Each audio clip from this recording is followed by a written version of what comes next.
రాకేష్ రెడ్డి గారు. అధ్యక్ష, ఈ అవకాశం ఇచ్చేందుకు ధన్యవాదాలు అధ్యక్ష. ఈరోజు ముఖ్యంగా ఒక సమస్య పరిష్కారమైంది అధ్యక్ష. 15 నెలల నుంచి దాంట్లో మీ కృషి కూడా ఉంది అధ్యక్ష, రాష్ట్ర ప్రభుత్వ కృషి. ముఖ్యంగా 15 నెలల నుంచి మీరు, గౌరవనీయ ముఖ్యమంత్రి గారు, రాష్ట్ర ప్రభుత్వము అందరూ టీటీడీ లెటర్ల సమస్య పరిష్కారమైంది అధ్యక్ష. ముఖ్యంగా ఈ టీటీడీ లెటర్ల ఎమ్మెల్యేలందరికీ ఈరోజు చాలా ప్రశాంతంగా ఉంది. దీనికి కృషి చేసిన మీ అందరికీ మరియు గౌరవనీయ చంద్రబాబు నాయుడు గారికి, పవన్ కళ్యాణ్ గారికి, ఆంధ్రప్రదేశ్ రాష్ట్ర ప్రభుత్వానికి, మరి ముఖ్యంగా ఒక్క నిమిషం ఇక అధ్యక్ష, ఇట్లా నన్ను ఈ రకంగా నేను ప్లెజెంట్ మూడ్లో ప్లెజెంట్గా ఉన్నాను అధ్యక్ష. నేను ప్లెజెంట్గా ఉన్నాను. మాట్లాడండి. ఇప్పుడు 15 నెలల నుంచి అధ్యక్ష ప్రతి నియోజకవర్గంలో ప్రతి శాసనసభ్యుడు ఎదుర్కొన్న సమస్య టీటీడీ లెటర్స్. మీరు ప్రత్యేకంగా వెళ్ళి కలిశారు గౌరవనీయ ఆంధ్రప్రదేశ్ ముఖ్యమంత్రి గారిని. ఈరోజు ఆంధ్రప్రదేశ్ ముఖ్యమంత్రి గారు ఈ రోజు నుంచి 24 నుంచి ప్రతి ఎమ్మెల్యేకు 100 కొద్ది ఫోన్లు వస్తున్నాయి అధ్యక్ష. ఈ గౌరవనీయ ముఖ్యమంత్రి గారు చెప్పాను కదా, మీరు మారరు, మీరు మార్చేట్లేరు. గౌరవనీయ ముఖ్యమంత్రి గారు కూడా చెప్పాను అధ్యక్ష. మీరు గౌరవనీయ ముఖ్యమంత్రి గారు, ముఖ్యంగా ఆంధ్రప్రదేశ్ ముఖ్యమంత్రి నారా చంద్రబాబు నాయుడు గారికి, ఉప ముఖ్యమంత్రి పవన్ కళ్యాణ్ గారికి అండ్ లోకేష్ గారికి, ఆంధ్రప్రదేశ్ ప్రభుత్వానికి ప్రత్యేక ధన్యవాదాలు చెప్తాను అధ్యక్ష. ఇక రెండోది అయిపోయిందన్న, పోయిన సంవత్సరం అధ్యక్ష మాకు సిడిఎఫ్ నిధులు రాలేదు అధ్యక్ష. ఈ సంవత్సరం ఇస్తారా ఇయ్యరా ఒకటి. మూడోది మా ఆర్మూరు, ఇక మీరు విమర్శించుకున్నందుకే గంటలు వేసుకుంటారు. మీరు ఇంత తిన్నారు, మీరు అంత తిన్నారు. ఒక 4 నిమిషాలు ప్రజల గురించి మాట్లాడితే ఇంత నొప్పి ఎందుకు అవుతుంది? మీరు లక్షల కోట్లు అప్పు చేశారు మీరు అంటారు, మీరేం ఇప్పుడు గంటల కొద్ది పోతారు. నేనేమన్నా అధ్యక్ష ఇప్పుడు ఒకటి అధ్యక్ష, నేను గౌరవనీయ ముఖ్యమంత్రి గారు మీ ద్వారా చెప్తాను అధ్యక్ష. నాకు మొన్న ఆంధ్రజ్యోతిలో వచ్చింది, అడుక్కుంటారు ఎందుకు లెటర్లు అంటున్నారు అధ్యక్ష. మీరు వెళ్ళి కలిశారు, ముఖ్యమంత్రి గారు వెళ్ళి లెటర్ రాశారు. మళ్ళీ నేను ఒక సమావేశంలో మన దగ్గర వైట్ ఈడ్ ఉంది, ఎందుకు టీడీ లెటర్ అడుక్కోవడం అంటున్నాడు. ఒకటి అధ్యక్ష, ఇది రాష్ట్రాల మధ్య ఒరిస్సా వాళ్ళు మన యాదాద్రి గుట్ట కత్తున్నారు, వేములవాడ వెంకటేశ్వర స్వామి దగ్గర, వేములవాడ రాజరాజేశ్వర స్వామి దగ్గర కత్తున్నారు. ఈ ధర్మము ఈ మతం ఒకరికి సంబంధించింది కాదు అధ్యక్ష. ఈ రాష్ట్ర వాళ్ళు ఆ రాష్ట్రం పోతారు, ఆ రాష్ట్రం ఒకటి. దయచేసి ఇట్లా అన్నారు అనుకో, మళ్ళీ కారం వచ్చినట్లకు ఎందుకు ఇచ్చిన లెటర్లని ఇట్లా దయచేసి ఇట్లాంటి మాటలు మాట్లాడకూడదు. ముఖ్యంగా ఇక 15 నెలలు అయింది అధ్యక్ష. దయచేసి గౌరవనీయ ముఖ్యమంత్రి గారు, మంత్రులు ఆ పదం బంద్ చేయండి అధ్యక్ష. అప్పులు అప్పులు అప్పులు అప్పులు ప్రజలకు అర్థమైపోయింది అధ్యక్ష, రాష్ట్రం అప్పుల పాలైపోయిందని. ప్రతిరోజు ఏ మంత్రి ఏ సమావేశంలో ఉన్నా నిరుత్సాహపడుతున్నారు రాష్ట్ర ప్రజలు. చాలా మందికి అర్థమైపోయింది, ఇప్పట్లో కొన్ని రావు. మీరు రోజు చెప్పే అవసరం లేదు ప్రజలకు. ఇప్పుడు ఏదో నారాయణ చైతన్య గారు నెంబర్ వన్ రోజు అదేనా అధ్యక్ష? అయిపోయింది, అందరికి అర్థమైంది 8 లక్షల కోట్ల అప్పు ఉంది. ఇప్పట్లో మేమే వీళ్ళు చెప్పిన ఏం వచ్చేటట్టు లేదన్నారు సార్, అర్థమైంది. కానీ దయచేసి రోజు మీరు అట్లా ఉంటే పెట్టుబడిదారులు రారు, ఇండస్ట్రీస్ రారు, ఒక రియల్ ఎస్టేట్ ఇన్వెస్ట్ చేయరు అధ్యక్ష. ఇది కూడా ఆలోచించండి, 2 వైపులు ఆలోచించండి. అప్ప ఒక్క రోజులో తీరేది కాదు అధ్యక్ష, అది ఉన్నది అప్పు ఒక్క రోజు తీరేది కాదు. తర్వాత ఎట్లనో తీసి తీర్దాము, లేకపోతే ఏమైనా ఉంటే భూములు అమ్మేద్దాం, అది 400 ఎకరాలు బట్టి ఇంకో 4000 ఎకరాలు అమ్మేద్దాం, అయిపోతుంది. ఇష్యూ అది కాదు అధ్యక్ష. నేను ఒకటి అధ్యక్ష, నా సమస్య ప్రోటోకాల్ అధ్యక్ష మీ దృష్టికి తీసుకొచ్చాను. గౌరవనీయ మంత్రి గారు, మా ఇన్ఛార్జ్ మంత్రి గారు దృష్టికి తీసుకొచ్చాను అధ్యక్ష. కలెక్టర్ కూడా ఫోన్ చేశారు, గౌరవనీయ మినిస్టర్ గారు. వాళ్ళు ఏమంటారు అధ్యక్ష, అధికారులు మేము పోకున్నా కానీ కొబ్బరికాయ కొడుతున్నారు, ఫౌండేషన్ టోన్ ఎత్తున్నారు. అధికారులు మేము పోకుండా వేస్తున్నారు అంటున్నారు. నేను అడిగాను అధికారులను, మీరు పోకుంటే ఎట్లా వేస్తారు అంటే వాళ్ళు ఏమంటారు అధ్యక్ష, 2-3 సార్లు ఓడిపోయిండు పాపం, 2-3 సార్లు ఓడిపోయిండు, ఇంటికి వెళ్ళి ఫోన్ చేస్తున్నారు. ఒక్క నిమిషం అధ్యక్ష, ఇది నా ఐడెంటిటీకి సంబంధించిన అధ్యక్ష. నా కోటేసి గెలిపించారు అధ్యక్ష. రోడ్లు అన్ని అతనే, ఒక ప్రభుత్వ కార్యక్రమాలు అతనే నిర్వర్తిస్తుంటే గౌరవనీయ మంత్రి గారు, ఇన్ఛార్జ్ మంత్రి గారు ఫోన్ చేశారు కలెక్టర్కు ఇది జరగకూడదని. కానీ కలెక్టర్ గారు ఏమంటున్నారు, సార్ మేము అధికారులు పోకుండా చేస్తున్నారు అంటున్నారు.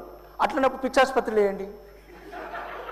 మీరు ప్రభుత్వ అధికారులు లేరు, మంత్రి గారు కలెక్టర్ గారు లేపినప్పుడు ఒకరి అధ్యక్ష ఎర్రగడ్డల హాస్పిటల్ ఉంది వేయండి.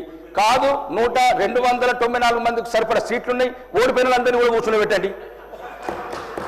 అధ్యక్ష నేనేం చెప్తున్నాను, ఇప్పుడు గౌరవనీయ మంత్రి గారు చెప్తున్నారు, ఒక నిమిషం ఆగండి అన్న శంకరన్న, నేనేమంటున్నా అందరి గురించి చెప్తాను అధ్యక్ష. ఇది ఒకటి ముఖ్యంగా నా ఆర్మూర్కి అధ్యక్ష, ఉత్తర తెలంగాణలో ఒక్కనే స్పెషల్ ఎకనామిక్ జోన్ ఉన్నది అధ్యక్ష.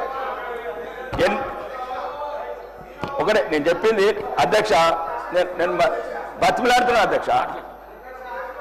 మాకు కూడా రక్తం మరుగుతున్నా అధ్యక్ష. ముఖ్యమంత్రి మరగలేదు, మాకు రక్తం మరగదా? మేము ఊపుకునే రాలేదు ఇక్కడికి, మేము కూడా అడవులకి వచ్చినాం. ఊపుకునే రాలేదు, కూర్చున్న సీటు ముఖ్యమంత్రి గారికి ఒక్కడికి రాలేదు, ముఖ్యమంత్రికి ఒక్కడికి రాలేదు. ఊకొని ఎప్పుడు నేను మాట్లాడుతున్నాం బైడెన్ గురించి. నేనేమో అధ్యక్ష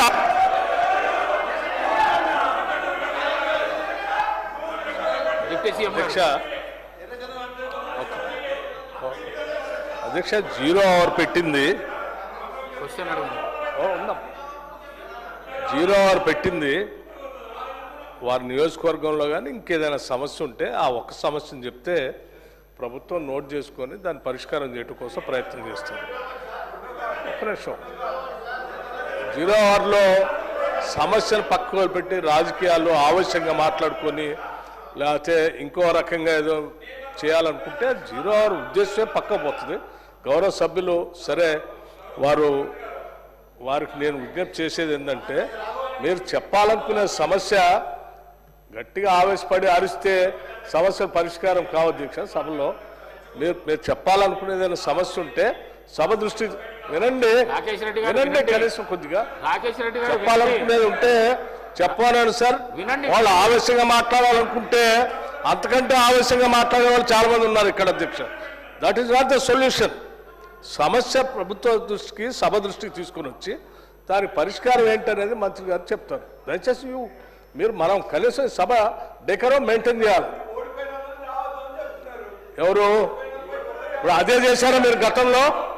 మీరు ఓడిపోయిన వాళ్ళని తీసుకొచ్చి కూర్చోబెట్టారా?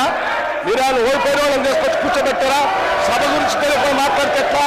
పల్లా రాజశేఖర గారు ఏంటి మీరు రన్నింగ్ కామెంట్ ఇది కరెక్ట్ ఏం మాట్లాడుతున్నారు?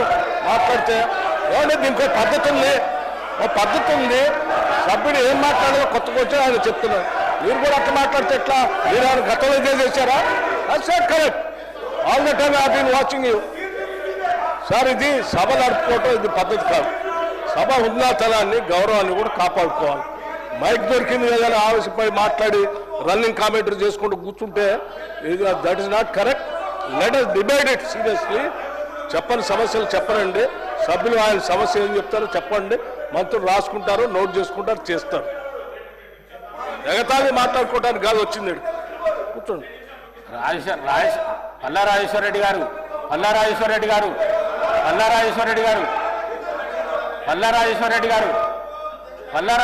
గారు ఎందుకు ప్రతి విషయంలో ఇన్వాల్వ్ అవుడు, రన్నింగ్ కామెంటరీ చేసుడు? సభ మర్యాదను కాపాడండి దయచేసి. ప్లీజ్ ప్లీజ్ ప్లీజ్ ప్లీజ్ కూర్చోండి. మీకు అవకాశం వచ్చినప్పుడు మాట్లాడండి. Please please. రాకేష్ రెడ్డి గారు. అధ్యక్ష రాకేష్ రెడ్డి గారు, మీ నియోజకవర్గంలో ఉన్న సమస్య మాత్రం చెప్పండి దయచేసి. నేను ఒకటే అధ్యక్ష, నేను ఇప్పుడు ఎక్కడ ఏమనలేదు, టీటీడీకి ధన్యవాదాలు తెలిపాను అధ్యక్ష. ఒకటి అంటే అప్పుడు ఇంతకుముందు శ్రీధర్ బాబు గారు ఏమన్నారు అధ్యక్ష, ఒక సమస్య మీ నియోజకవర్గం చెప్పండి, ఒక సమస్య రాష్ట్రానికి సంబంధించి చెప్పినమన్నారు అధ్యక్ష. ఇప్పుడు ఒకటి నేనేమన్నాను అధ్యక్ష, రాష్ట్రానికి సంబంధించి ఇప్పుడు మాట్లాడాను, అది రాష్ట్రానికి అంతటికి పనికొస్తుంది అధ్యక్ష. రోజు ఎవరు ఇప్పుడు నేను ఆయన ఇండస్ట్రియలిస్టు, ఒక నిమిషం అన్న, ఇండస్ట్రియల్ ఏమంటారు అధ్యక్ష? ఒక మాట, రాష్ట్రం గురించి మాట్లాడుతాను అధ్యక్ష, నేను పార్టీ గురించి మాట్లాడతలేను. నేను ఏమంటున్నా అంటే రోజు అప్పులు అని ప్రతి మంత్రి అంటుంటే అన్నది అంటున్నా. రెండోది మూడోది నా ప్రోటోకాల్ విషయం అధ్యక్ష. ఓకే, ప్రోటోకాల్ గౌరవనీయ మంత్రి గారు స్పందించారు అధ్యక్ష, కలెక్టర్ గారు కూడా చెప్పారు. ఈ సమస్య మంత్రి గారు చెప్పినా, కలెక్టర్ చెప్పినా, అధికారులు లేకున్నా, అధికారులు అక్కడ ఉంటలేరు సమావేశాలు అయినా కానీ గ్రామ పంచాయతీలకు కొబ్బరికాయలు కొట్టడం లేకపోతే సమీక్ష, నేను ఏమంటున్నా అధ్యక్ష, నాకు ఎటువంటి అభ్యంతరం లేదు అధ్యక్ష. మేమేమంటున్నామంటే మాకు కూడా రక్తం మరుగుతుందనే చెప్తున్నాం. ముఖ్యమంత్రి గారి భాష మాకు కూడా రక్తం మరుగుతుంది అధ్యక్ష. మేము కూడా ప్రజలు గెలిచొచ్చినాం అధ్యక్ష. నేనేమంటున్నా, అట్లాంటి ఏమైనా ప్రత్యేకమైన చట్టం తీసుకొచ్చి ఓడిపోయిన మన ఎట్లా సీట్లు ఉన్నాయి అధ్యక్ష, కూర్చునేటమంటున్నా. మూడోది అధ్యక్ష, నన్ను మీరు మీరు ఇప్పటి 10 సార్లు చెప్పిన అధ్యక్ష, మీరు దీని మీద యాక్షన్ తీసుకోండి. నా నియోజకవర్గం చెప్తున్నా అధ్యక్ష, ఒక 8 సుమారు చాలా మంది బీడీ కార్మికులు అధ్యక్ష. ఒక అపరెల్ పార్క్ అడిగాను, ఒక బాగా గల్ఫ్ మైగ్రెంట్స్ ఉన్నారు అధ్యక్ష, ఒక స్కిల్ డెవలప్మెంట్ సెంటర్ అడిగాను. ఏదైతే అక్కడ అవసరం ఉన్నదో ఒక ఎస్సీ జాడు ఉత్తర తెలంగాణలో ఒకటే ఉన్నది అధ్యక్ష, ఒకటే. నార్మల్ గురించి మాట్లాడుతున్నాం. ఉత్తర తెలంగాణలో స్పెషల్ ఎకనామిక్ జోన్ అని లక్కంపల్లి ఉంది అధ్యక్ష. ఇక్కడ ప్రభుత్వం, రాష్ట్ర ప్రభుత్వము 2 సార్లు స్విట్జర్లాండ్ నుండి 2 లక్షల కోట్లు తెచ్చింది అధ్యక్ష. అట్లాంటి స్పెషల్ ఎకనామిక్ జోన్లో కొన్ని అగ్రి బేస్డ్, కొన్ని రూరల్ బేస్డ్, కొన్ని టెక్స్టైల్ పార్క్ లాంటి స్పెషల్ ఇన్సెంటివ్ ఇచ్చి, ట్యాక్స్ రిబేట్ ఇచ్చి దాంట్లో ఇండస్ట్రీ తీసుకొస్తే గ్రామాలలో కూడా అధ్యక్ష, గ్రామాలలో కూడా ఎంప్లాయ్మెంట్ బాగా ఉద్యోగాలు లేక అధ్యక్ష, ఉద్యోగాలు లేక డ్రగ్స్కు బాధితులు అవుతున్నారు అధ్యక్ష. కాబట్టి దయచేసి దీన్ని ఒకసారి పరిశీలించమని మీ ద్వారా కోరుతున్నారు అధ్యక్ష. మినిస్టర్ గారు